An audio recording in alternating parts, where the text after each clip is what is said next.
Olá a todos! É certo que o coronavírus tem muitos desdobramentos negativos sobre a atual fase da humanidade e apresenta todas as suas complexidades. Nós precisamos ficar muito atentos e agir com muita precaução diante de uma situação nova como essa. Esse tema do coronavírus é tão complexo e tem tantos desdobramentos que eu mesmo não sou capaz de pensar em toda a sua complexidade não. Por exemplo, o que vai acontecer com muitas pequenas empresas, todas as pessoas que estão morrendo, as dificuldades dos sistemas de saúde dos países pobres, os grupos vulneráveis, como o poder público deve agir, são muitos temas complexos.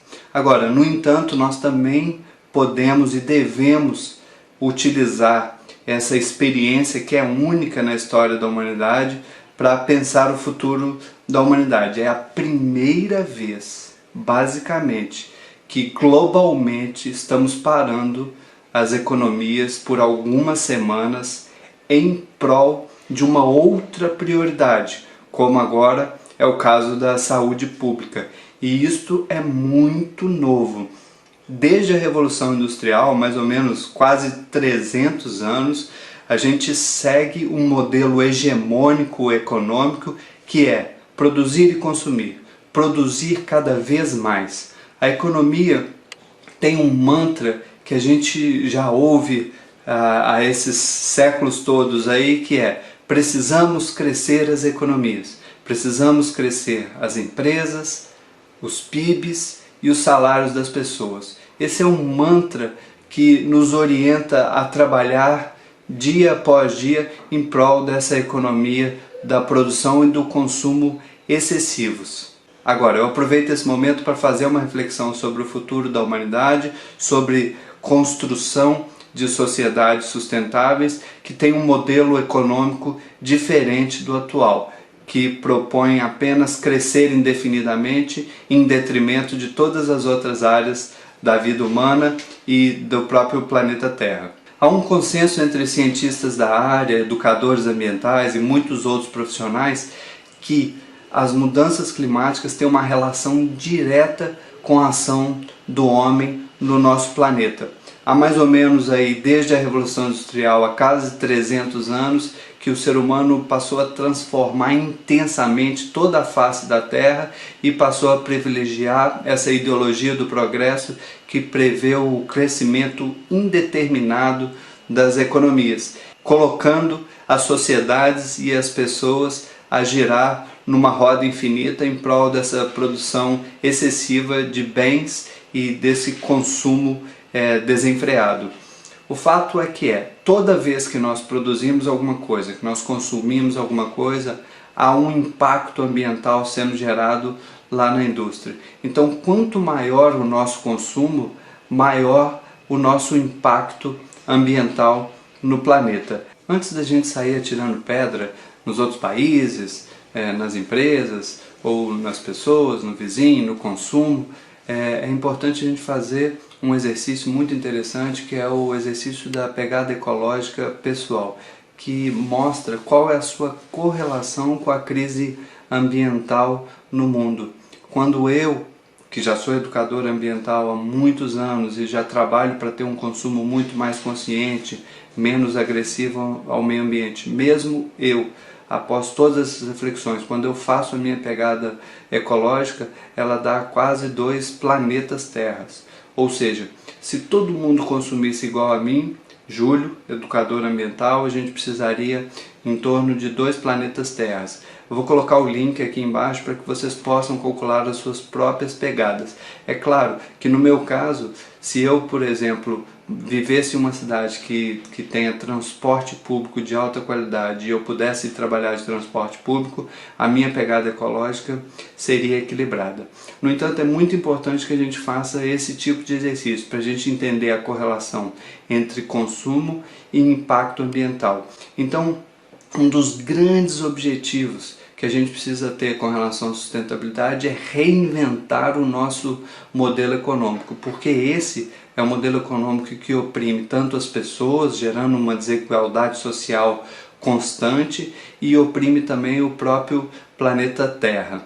É interessante notar nesse gráfico aqui as pegadas ecológicas dos países. E aí a gente nota de forma bem simples e direta que os países mais ricos têm uma pegada ecológica muito maior e, portanto, são muito mais corresponsáveis com as crises. Os países mais pobres têm uma pegada menor, porque o consumo é muito menor e, portanto, sofrem mais com as crises, porque as pessoas que moram nas periferias e nos países periféricos sofrem mais impacto das doenças, da falta de saneamento básico, da falta de um sistema de saúde de alta qualidade. Então, um dos nossos grandes desafios é reinventar esse modelo de sociedade, esse modelo econômico hegemônico, para que um dia a gente consiga viver num planeta de forma sustentável. Precisamos caminhar em direção a uma economia de baixo carbono e que ao mesmo tempo seja muito inclusiva, que seja capaz de proporcionar uma vida digna a todos os habitantes da Terra, incluindo serviços essenciais como saúde, educação, transporte e segurança pública. E é claro, ninguém tem respostas prontas para esse desafio. O que nós sabemos é que a causa das mudanças climáticas e de boa parte da desigualdade social é deste modelo hegemônico econômico voraz. Existem grupos de profissionais, de filósofos, de pensadores que buscam refletir sobre essa questão de inventar uma nova sociedade, uma nova economia. E ninguém tem muita resposta pronta. Existem aí possibilidades que dizem de economia crescimento zero, mas agora pergunto, como é que seria exatamente esse crescimento zero, já que uma boa parte dos países pobres ainda precisa de muita infraestrutura, de muitos serviços básicos, ou seja, precisa crescer de certa forma a sua economia e a sua infraestrutura para incluir os seus cidadãos numa vida digna, ao mesmo tempo que os países ricos consomem muito mais recursos do que seria saudável. Então os desafios são gigantescos nesse sentido. Então a educação ambiental, por exemplo, não é exatamente trabalhar com reciclagem e hortas nas escolas. Essa é uma visão muito superficial. O principal objetivo dela é refletir e ganhar consciência sobre as causas dessa crise ambiental e procurar criar caminhos para construir novas sociedades. E tem muita gente fazendo isso. Existem muitas coisas interessantes sendo criadas na Terra neste momento, como permacultura, agrofloresta, fortalecimento de economias locais, a economia colaborativa e criativa, soluções relacionadas à eficiência energética das sociedades, mobilidade urbana e muitas outras questões. O importante dessa reflexão que quero fazer hoje é que o planeta Terra, de certa forma, está com febre, está mostrando cansaço por esse nosso modelo voraz de produção. Então, do ponto de vista do planeta Terra, é muito interessante fazermos uma reflexão sobre essa parada da economia global em prol da saúde pública que o coronavírus está nos proporcionando.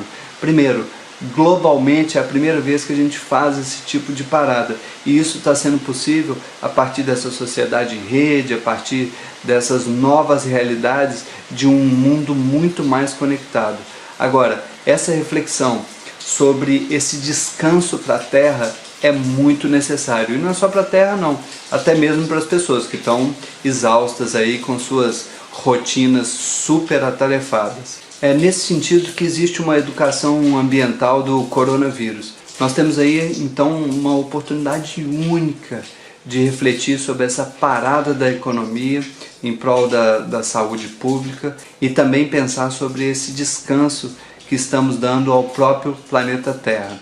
Basicamente, durante esses últimos 300 anos, a gente não teve um único momento de parar esse grande complexo industrial que se tornou o planeta Terra e refletir sobre os caminhos que queremos, sobre como nos tornaremos viáveis, sustentáveis aqui no planeta Terra, inclusive em termos de qualidade de vida, de inclusão das pessoas. Acho que é uma oportunidade única de reflexão.